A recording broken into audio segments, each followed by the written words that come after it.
यदि 15 multiplied by 14 multiplied by 13 ऐसा है, मल्टीप्लाइड बाई 12 मल्टीप्लाइड बाई 11 ऐसा करते करते मल्टीप्लाइड बाई 1 तक जाएगा, is equal to 3 to the power m multiplied by n, जहाँ m और n धनात्मक पूर्णांक हैं, पॉजिटिव इंटीजर्स। धनात्मक पूर्णांक मतलब जैसे +1 +2 +3 5 6 7 ये सब है। तो m का महत्तम मान क्या है, ये हमको फाइंड आउट करना है। क्वेश्चन बड़ा ही आसान है, बस थोड़ा सा सोचने की ज़रूरत है हमको। तो चलिए हम इसको लिख लेते हैं पहले कि क्या दिया है हमको। Given that 15 multiplied by 14 multiplied by 13 12 11 10 9 multiplied by 8 multiplied by 7 ऐसा करते करते पूरा 6 6 5 4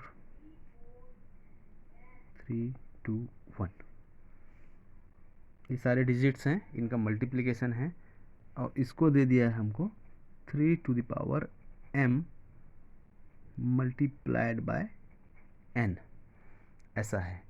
तो हमको इसमें कुछ नहीं करना है, खाली इसमें से हमको इस तरीके से इसको ब्रेक कर लेना है। जैसे 15 है, 15 को हम 3 मल्टीप्लाइड बाई 5 के फॉर्म में लिख सकते हैं, मतलब 3 के मल्टीप्लिकेशन में क्या क्या आएगा उसको लिख देना है।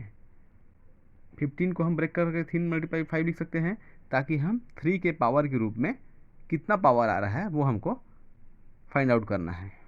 तो चलिए 3 मल्टीप्लाइड बाई 5 लिख दिए। 14 को 3 के मल्टीप्लिकेशन में आता ही नहीं, 3 के टेबल में 14 जो है तो छोड़ देंगे। 13 भी नहीं आता। अब आया 12 को हम लिख सकते हैं 3 मल्टीप्लाइड बाई 4। वैसे करते जाना है, 11 नहीं लिख पाएंगे, 10 को नहीं लिख पाएंगे, 3 को लिख सकते हैं 3 मल्टीप्लाइड बाई 3। 9 को लिख सकते हैं, 10 को नहीं लिख सकते, 9 को 3 मल्टीप्लाइड बाई 3। 8 को हम नहीं लिख सकते, 3 के टेबल में नहीं आता। 7 भी नहीं लिख सकते। 6 को लिख सकते हैं 3 मल्टीप्लाइड बाई 2। 5 को नहीं लिख सकते, 4 को भी नहीं लिख सकते, 3 ऑलरेडी है, और 2 और 1 ये इक्वल टू है अपना 3 to the power m multiplied by n। ये ऐसा है। तो कहने का मतलब है कि हमारे 3 के पावर में हम कितना डाल सकते हैं मैक्सिमम। ये 3 एक 3 मिला हमको, दूसरा 2 3 4 5 और ये 6 3 मल्टीप्लाइड बाई 3 मल्टीप्लाइड बाई 3 करके 6 टाइम है 3 का मल्टीप्लिकेशन। तो हम इसको 3 टू द पावर 6 के रूप में डेफिनेटली लिख सकते हैं।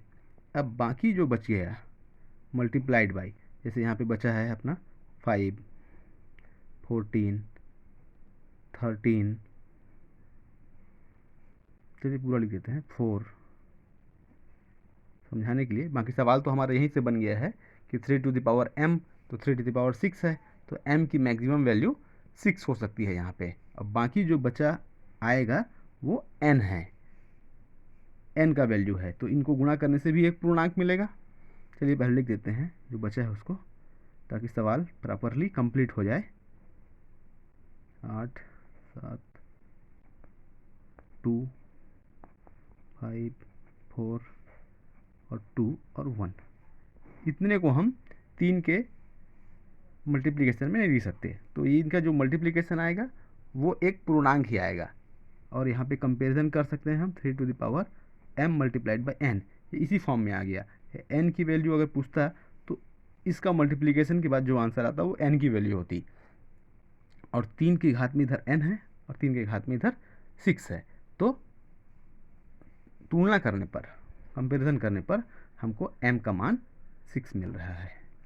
n का मान अगर पूछा रहता तो ये आता, और दोनों कंडीशन भी m और n धनात्मक पूर्णांक है, तो ये कंडीशन को भी हम सेटिस्फाई कर रहे हैं, फुलफिल कर रहे हैं कि m भी धनात्मक पूर्णांक है 6, और इसका जो भी मल्टीप्लिकेशन करने के बाद आंसर आएगा वो भी एक धनात्मक पूर्णांक ही होगा। तो इस तरीके से सवाल के क्राइटेरिया को फुलफिल कर रहे हैं और हम m की मैक्सिमम वैल्यू 6 फाइंड आउट कर लिए। यही हमको पूछा है कि m का महत्तम मान क्या होगा।